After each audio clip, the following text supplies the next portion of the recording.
Cold War was an ongoing political rivalry between the United States and the Soviet Union. If the Soviet Union really wants peace, it must prove it, not by glittering promises and false propaganda, but by living up to the principles of the United Nations Charter.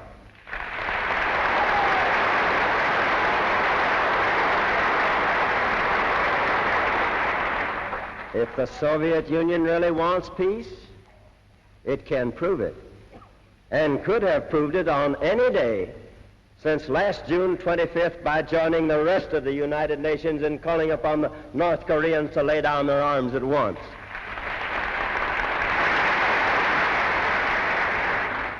If the Soviet Union really wants peace, it can prove it by lifting the Iron Curtain and permitting the free exchange of information and ideas. This claim has been deemed highly misleading, a fact that we hope to continue to highlight throughout this documentary. We believe it fails to recognize that the Cold War was more than a bipolar rivalry between the United States and the Soviet Union. Several countries found themselves drawn in by the pull of these superpowers. Several more countries found it within their best interest to carve their own way through the world of global politics. To view the Cold War entirely through lenses of bipolarity would be to completely misunderstand not only the Cold War, but also the effects it had on countries throughout the world. These countries are grouped within their own third block, the non-aligned movement.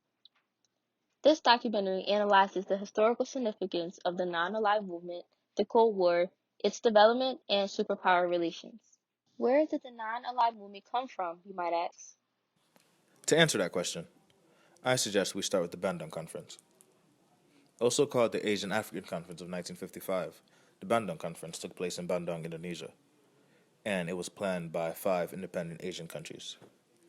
These were the countries of Indonesia, India, Pakistan, Burma, and Sri Lanka, who also joined together and invited the leaders of other independence movements in Africa, Asia, and South America. Now we can view the Bandung Conference as a consolidation of non-aligned countries and non-aligned powers that came with these countries. The most powerful states showed little regard for the well-being of mankind and wanted to control the world for selfish purposes while taking the risk of obliterating the world. The Bandung nations could play an active role in world affairs. The United States and USSR were concerned as Eisenhower and Duels worried socialism would take its place among the third world states, and Khrushchev feared that it would be difficult to influence them. India, Indonesia, Egypt, Yugoslavia, Ghana, and Algeria established the non-aligned movement in 1961, and their principles were self-determination, mutual economic assistance, and neutrality, siding with neither the U.S. nor USSR.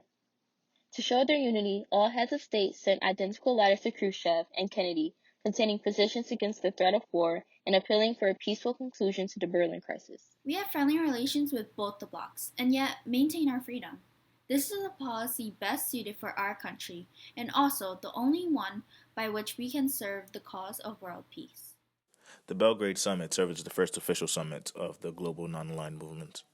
It was orchestrated by Yugoslavian President Josip Broz Tito, Indian Prime Minister Nehru, and Egyptian President Nasser.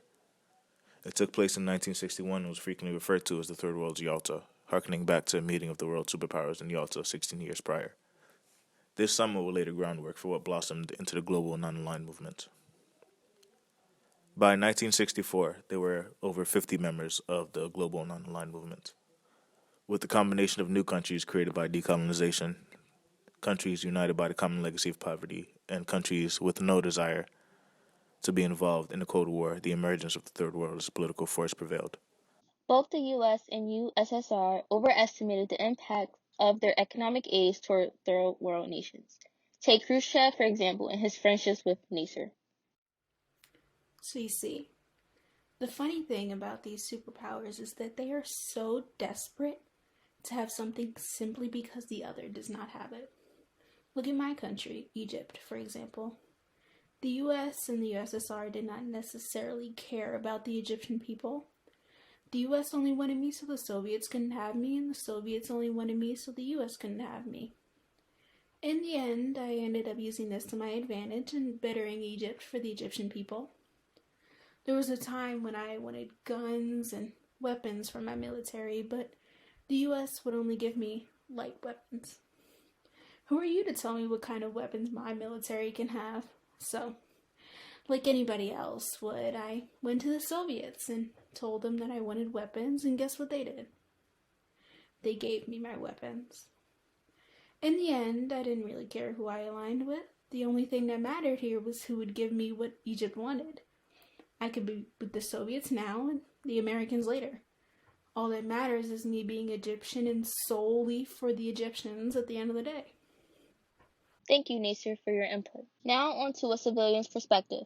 My question for you is, how has the push and pull of the superpowers impacted your country?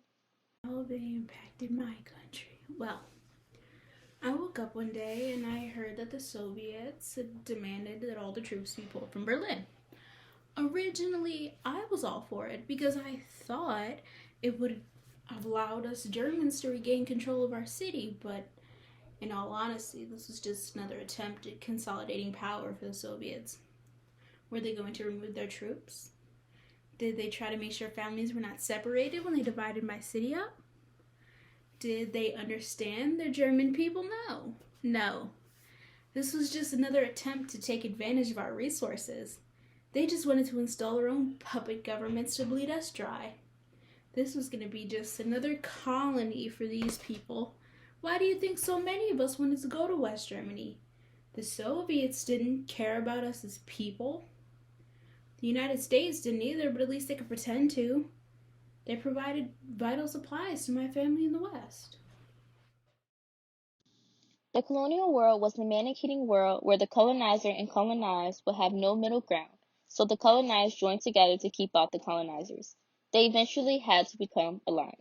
Though there are reasons for its decline after its peak in the 1960s, the leaders who initially formed the non-aligned movement were able to build it up to become a global movement during the 1950s and 1960s, yet it quickly faded in the 1970s. In the late 1940s, governments were ambitious to get a say in world affairs, and the superpower nations were still weak after World War II.